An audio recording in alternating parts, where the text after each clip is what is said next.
तो एक भाई साहब ने कहा कि ये भगवान जी हमारी विनती सुनते क्यों नहीं? कोई प्रॉब्लम है, कितनी प्रार्थना करो तो सॉल्व ही नहीं होती बहुत बार। तो भाई ये सामान्य टेंडेंसी है इंसान की कि वो सुख में जीना चाहता है और अपने लिए और अपने स्वजनों के लिए ऐसी प्रार्थना, जो लोग आस्तिक हैं ऐसी प्रार्थना करते ही रहते हैं, कुछ व्रत लेते हैं और कुछ लोग फिर वो तंत्र मंत्र करते हैं, देवताओं को प्रसन्न करते हैं।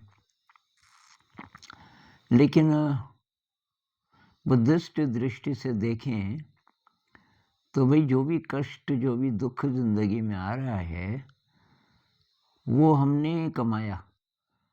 कभी हमने इस जन्म में या पिछले जन्मों में कुछ अकुशल कर्म किए होंगे, कुछ मतलब ऐसे कर्म किए होंगे जो अच्छे नहीं थे और उसका फल अब ये इस रूप में आ रहा है, कष्ट के रूप में। तो ये तो आना चाहिए, ये चुकाने का टाइम है कर्जा।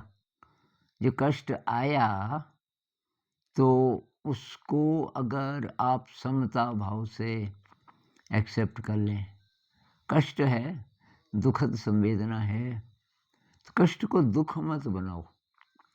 कष्ट आया और उसको वेलकम करो, क्योंकि हम ही ने उसको कमाया हुआ है। अब आप बोलते हो कि ऐसे कैसे, मेरी माँ बीमार है, बहुत टाइम हो गया, कुछ हो ही नहीं रहा, वो ठीक हो ही नहीं रही है। तो होता क्या है कि हम एक छोटा सा दायरा खींच लेते हैं, मैं और मेरा परिवार, परिवार में 5-7 लोग, बस इतनी मेरी दुनिया है। तो माँ बीमार हो गई, मेरा बच्चा बीमार हो गया, तो मुझे बहुत चिंता होने लगती है। पड़ोस में कोई मर रहा है भूख से, बीमारी से, कोई देखने वाला नहीं है, वहाँ नहीं जाती हमारी नज़र, क्योंकि समदृष्टि नहीं है। समदृष्टि होती तो फिर किसी का भी दुख हमें एक ही जैसा लगता, तो हम ऐसा दायरा न खींचते कि इतना इतना मेरा परिवार है। तो जो बुद्ध जैसे लोग होते हैं, कंपैशन जिनके अंदर है, करुणा, तो वो पूरी मनुष्य जाति को देखते हैं। और बुद्ध कहते हैं दुख है, पूरी मनुष्य जाति तड़प रही है किसी न किसी प्रकार के दुख से। और दुख क्यों है? वो दुख है इग्नोरेंस के कारण, अज्ञानता के कारण, क्योंकि हम प्रकाश की ओर नहीं जा रहे। तो भाई जब दुख आए तो अब याद कीजिए कहाँ गलती हो रही है। एक तो ये दुख तो समता भाव से देखना है, जब तक भी रहे, जब तक भी रहे। कुछ लोगों का मृत्यु के क्षण तक रहता है, मतलब बीमार हैं, कुछ साल हो गए और फिर डेथ हो गई, ऐसा भी होता है।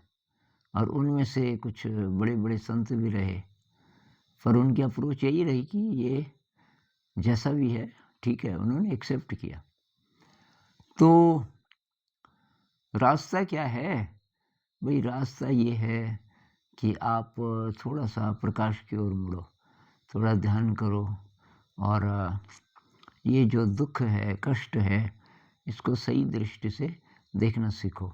अब उसका इलाज तो करना है ना, जैसे कोई बीमार हो गया तो उसकी दवाई करो, लेकिन ये साथ साथ ये समझदारी होनी चाहिए कि जो दुख आया है उसको देखना है। दुख को मतलब कष्ट कहना चाहिए, कष्ट आया है, इसको दुख नहीं बनाना।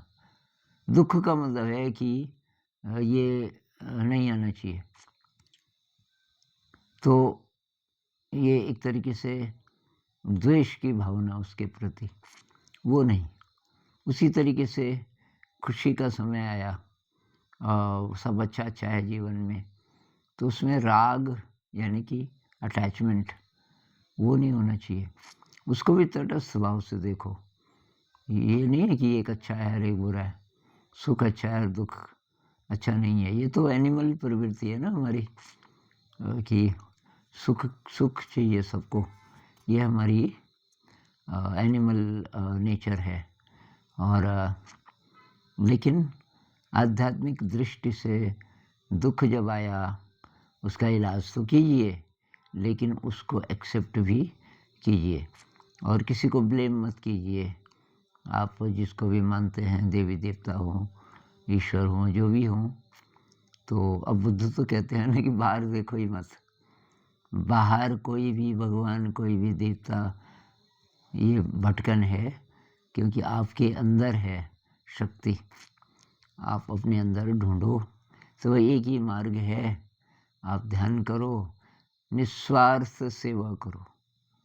निस्वार्थ में केवल अपने अपनों को लिए नहीं, निस्वार्थ में ये है कि जो भी दुखी मिले, कहीं भी आप कुछ कर सको तो करो।